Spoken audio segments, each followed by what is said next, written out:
할렐루야. 오늘 오예배 오신 성도 여러분들을 축복하고 환영합니다. 우리가 신년에 계획을 세웁니다. 그리고 특별히 교회 다니시는 분들은 이제 계획을 세우는데 어떤 계획인지 아십니까? 예, 맞습니다. 성경 읽기입니다. 우리가 이제 성경을 열심히 읽어야 되겠다라고 하고 이제 몇 달 뒤에 성경책을 살펴보면 창세기랑 출애굽기는 되게 이렇게 시커먼데 레위기부터 빳빳한 거를 볼 수가 있습니다. 또 다른 분들 중에서는 이제 내가 신년이니까 성경책을 한 5장씩 10장씩 한번 읽어봐야 되겠다 라고 하면 이제 창세기부터 읽으시지 않고 대부분 시편부터 읽으시는 경우가 많습니다. 지금 들려드린 얘기는 제 이야기가 아니고 제 친구의 이야기입니다. 우리가 이렇듯이 어려운 일이 펼치는 성경이 있습니다. 어디인지 아십니까? 네, 맞습니다. 욥기입니다. 혹시나 인생에 어려운 상황이나 고난이 오게 되면 우리는 욥기를 펼쳐서 읽곤 합니다. 욥은 당대에도 하나님께서도 인정하신 의인이었습니다. 그러나 하나님께서 주시는 고난으로 모든 것을 잃습니다. 욥은 비참함 가운데서 왜 나에게 이런 고난을 주시느냐 하나님께 질문합니다. 하나님께서는 그런 욥에게 오랫동안 침묵하시고 나타나셔서 하나님 자신을 보이십니다. 그리고 욥은 하나님을 만나고 회개하는 본문이 바로 오늘의 본문입니다. 사랑하는 성도 여러분, 하나님이 어떤 분이라고 생각하십니까? 제가 많은 분들께 여쭤보면 사랑의 하나님, 위로의 하나님, 아니면 은혜의 하나님, 여러 가지 하나님을 알고 저희는 믿고 있습니다. 하나님께서는 많은 속성과 성품을 가지고 계시는데 그 중에서 우리는 좋으신 하나님, 선하신 하나님에 대해서도 알고 믿고 있습니다. 시편 145편 9절입니다. 여호와께서는 모든 것을 선대하시며 그 지으신 모든 것에 긍휼을 베푸신도다. 예레미야가 3장 22절부터 23절입니다.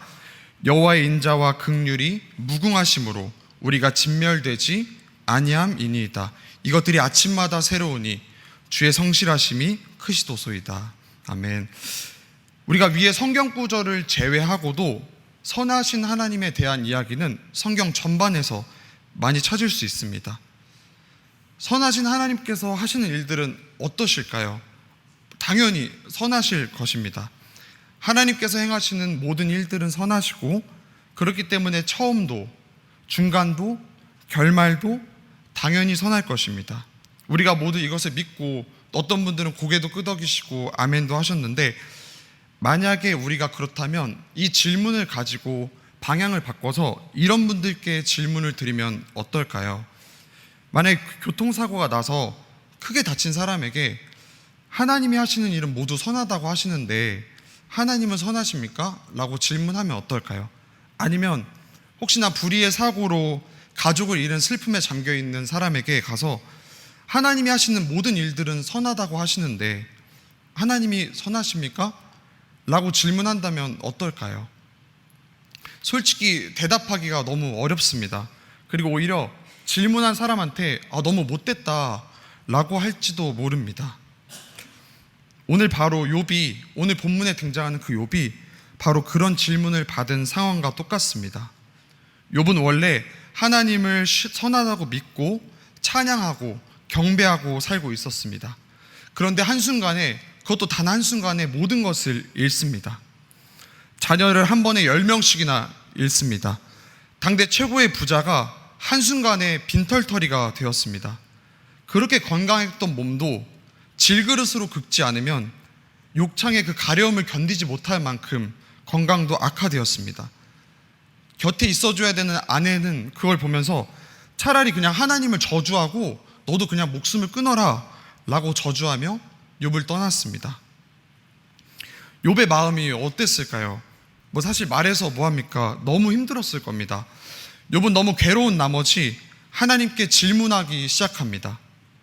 아니, 선하신 하나님께서 어떻게 저에게 이런 고난을 주십니까? 저는 정말 잘못한 것이 없습니다. 왜 저에게 이런 고난이 온 것이죠? 욥은 너무 궁금했습니다. 정말 이해가 되지 않았습니다.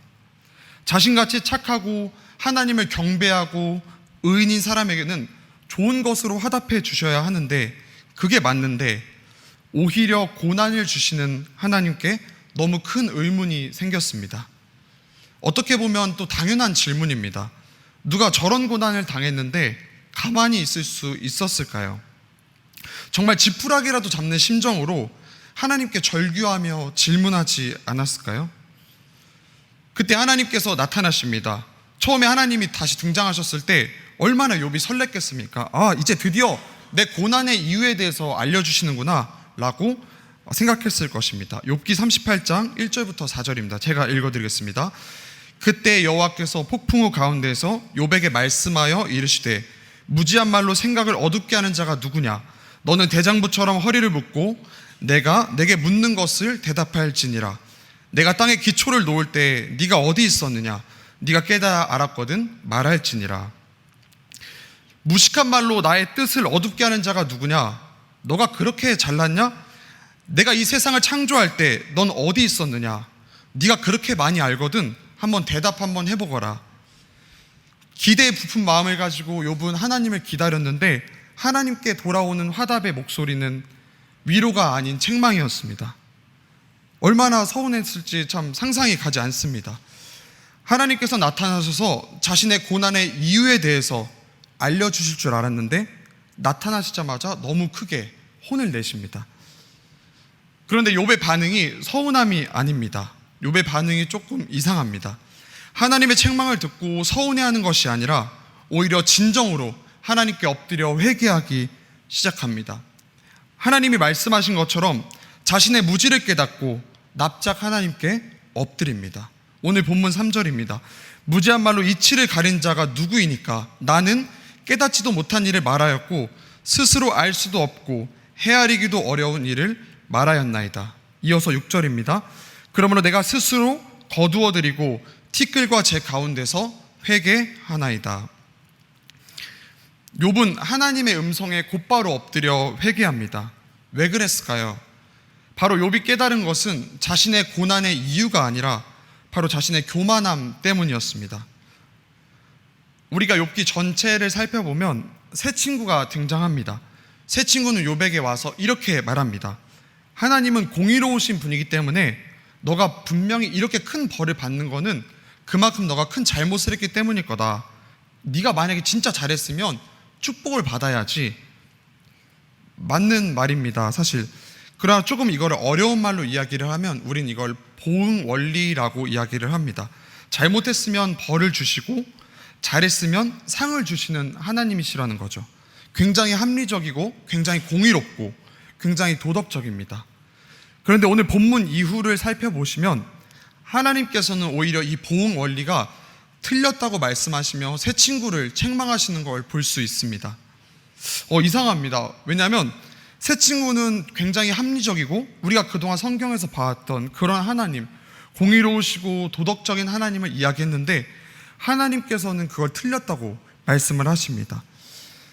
새 친구가 책망을 받았던 가장 큰 이유는 바로 한 인간의 지혜로 하나님의 일을 판단하려고 했기 때문입니다. 그래서 오히려 새 친구는 하나님을 인간적인 법칙과 수식에 가두어 버린 것이기 때문입니다. 하나님께서는 인간이 예측할 수 있는 수식에 갇히시는 분이 아니시기 때문입니다. 하나님은 우리가 감히 상상할 수도 없는 그 지혜로 이 세상을 지금도 다스리고 계시고 통치하는 분이십니다.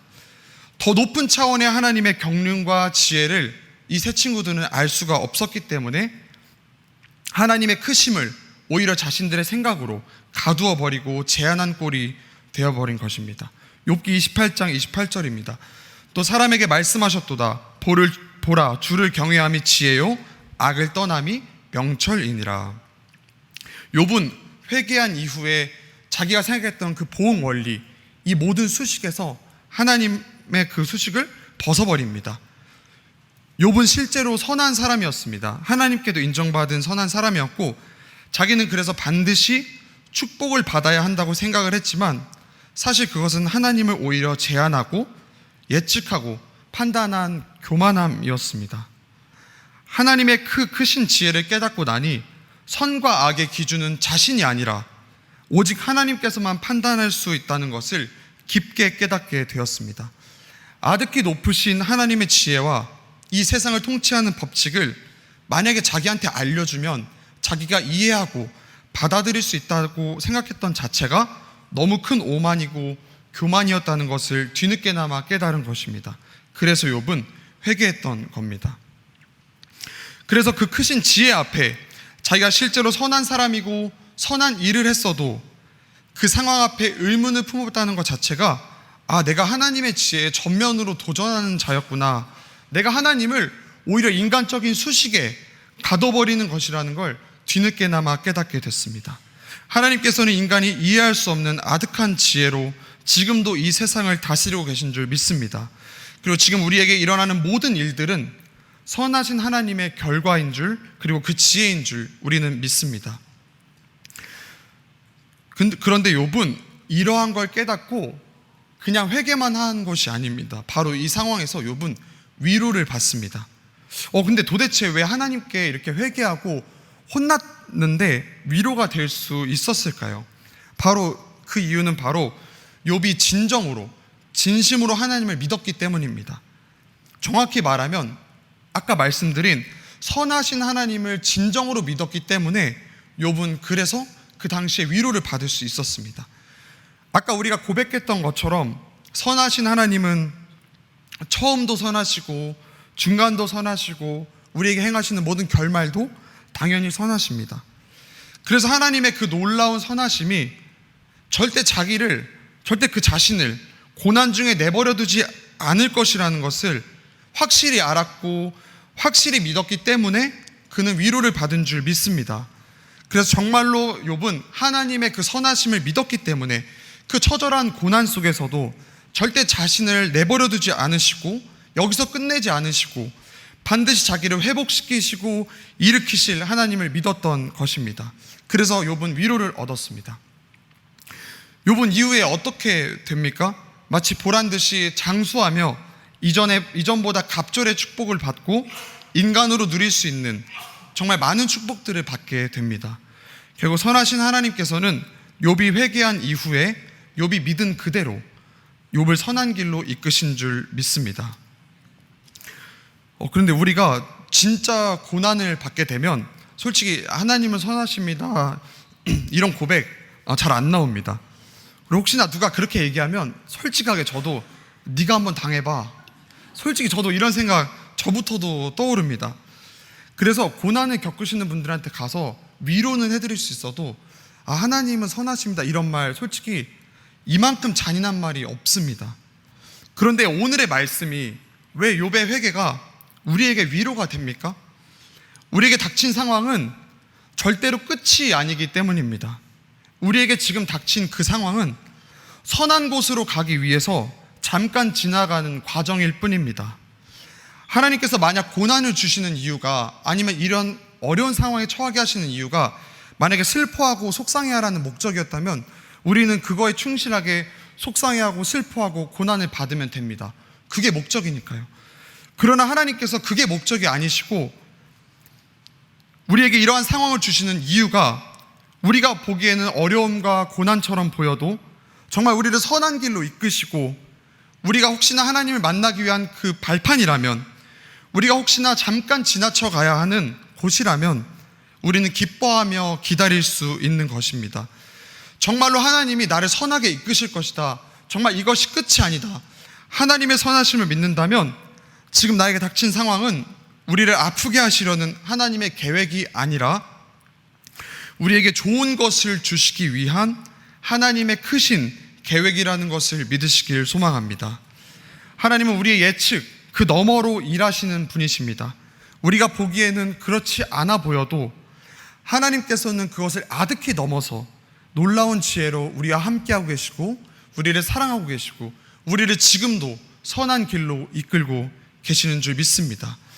그래서 우리가 할 일은 욥처럼 그저 하나님께서 주시는 모든 말씀과 모든 지혜와 말씀으로 순복하며 겸손하게 하나님께서 이끄실 선하신 일을 기대하고 기다리는 것입니다. 하나님은 선하신 분이십니다. 우리를 절대 고난 가운데 내버려 두지 않으시고 그것을 믿으며 우리가 정말로 믿으며 선포하고 나갈 때 욥이 얻었던 위로가 우리의 위로가 될 것임을 믿습니다.